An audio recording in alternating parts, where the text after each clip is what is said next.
Saudara, di mana Ketua Umum Partai Demokrasi Indonesia Perjuangan, Megawati Soekarno Putri menyindir partai politik yang masih pikir-pikir untuk mengusung Ganjar Pranowo sebagai bakal calon presiden di 2024 nanti.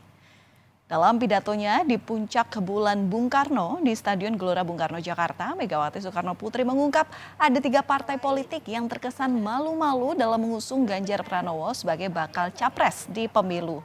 Meski tak menyebutkan parpol yang dimaksud, Megawati bilang PDI Perjuangan bisa saja mencalonkan baca pres dan bacawa pres sendiri tanpa berkoalisi. Di acara puncak bulan Bung Karno hadir juga Ketua Umum Partai Golkar Airlangga Hartarto, kemudian Ketua Umum PAN Zulkifli Hasan dan Wakil Ketua Umum PKB Jazilul Fawait.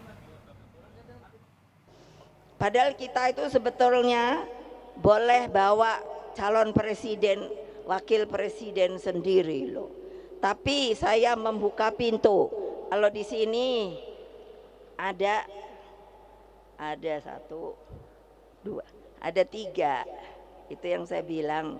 Ya katakan lagi mikir dulu dah. Tuh bapak-bapak kan diketawain. Lo benar. Tapi ya saya bilang ya enggak apa-apa. Mau ikut boleh, ndak ikut ya ndak apa-apa. Betul ndak? Merdeka!